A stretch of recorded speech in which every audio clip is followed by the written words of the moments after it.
Welcome back friends. ಇವತ್ತು ನಾನು ಮಾಡ್ತಾಯಿದ್ದೀನಿ ಕ್ಯಾರೆಟ್ ರಸ್ಮಲೈ. ಬನ್ನಿ ಹೇಗೆ ಮಾಡೋದು ನೋಡ್ಕೊಂಬರೋಣ. ಮೊದಲಿಗೆ ಒಂದು 5-6 ಕ್ಯಾರೆಟ್ ತೊಗೊಂಡಿದ್ದೀನಿ.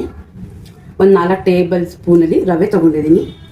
ಏಲಕ್ಕಿ, ಒಂದು ಬೌಲ್ ಸಕ್ಕರೆ, ಡ್ರೈ ಫ್ರೂಟ್ಸ್, ಹಾಲಿನ ಪೌಡ್ರು ಮತ್ತು ಹಾಲು.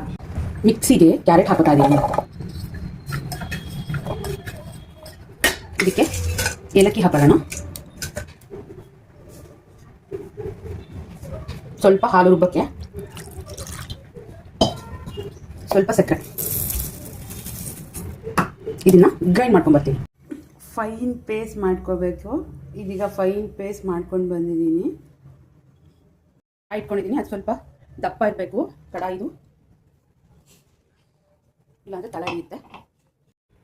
ಕಡಾಯಿ ಕಾದಿದೆ. ಇವಾಗ ಈ ರುಬ್ಬಿಟ್ಕೊಂಡಿರೋ ಪೇಸ್ಟ್ನ ಇದಕ್ಕೆ ಹಾಕೋತಾ ಇದ್ದೀನಿ.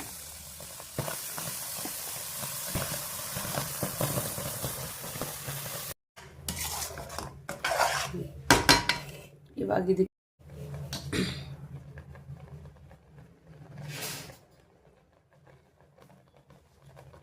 3 ಟೇಬಲ್ ಸ್ಪೂನ್ ಹಾಲಿನ ಪೌಡ್ರ್ ಹಾಕೊಳ್ಳೋಣ.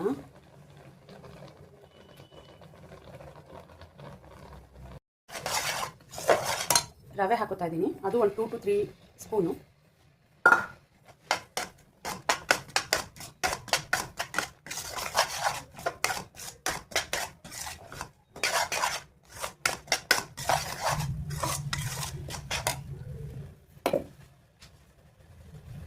ರುಬ್ಬಕ್ಕೆ ಸ್ವಲ್ಪ ಸಕ್ಕರೆ ಹಾಕಿದ್ದೀನಿ.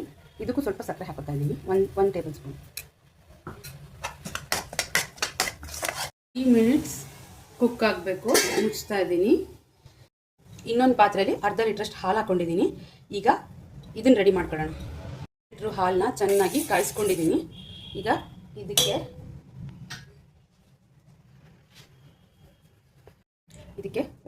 2 ಟೇಬಲ್ ಸ್ಪೂನ್ ಹಾಲಿನ ಪೌಡ್ರ್ ಹಾಕೋತಾ ಇದ್ದೀನಿ. ಆದಮೇಲೆ ಅದು ರುಬ್ಬಿಟ್ಕೊಂಡಿದ್ವಲ್ಲ ಪೇಸ್ಟ್, ಅದನ್ನು ಹಾಕೊಳ್ಳೋಣ.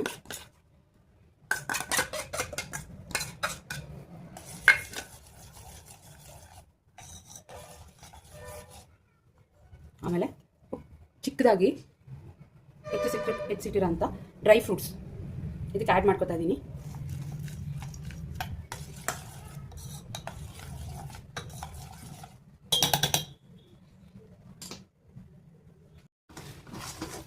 ಇದು ರೆಡಿ ಆಗಿದೆ. ಇವಾಗ ಇದನ್ನ ಸ್ವಲ್ಪ ಹೊತ್ತು ಆರ್ಲಿಕ್ಕೆ ಬಿಡೋಣ. ಸಣ್ಣದಾಗಿದೆ. ನಿಮಗೆ ಯಾವ ಶೇಪ್ ಬೇಕೋ ಆ ಶೇಪ್ ತೊಗೊಂಡು ಇದನ್ನು ಈ ಥರ ಉಂಡೆ ಕಟ್ಕೋಬೇಕು.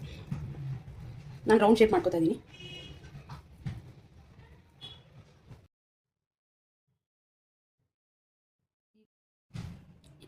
ಈ ಹಾಲನ್ನ ರೆಡಿ ಮಾಡಿ ಇಟ್ಕೊಂಡಿದ್ವಲ್ಲ, ಆ ಹಾಲು ಒಳಗಡೆಗೆ ಈ ಉಂಡೆಗಳನ್ನೆಲ್ಲ ಹಾಕೋತಾ ಇದ್ದೀನಿ.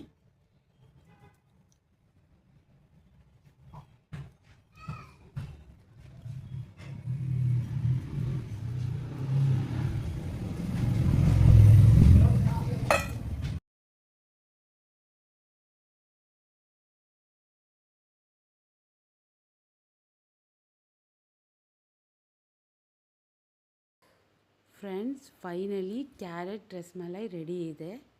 Thank you for watching. Keep supporting.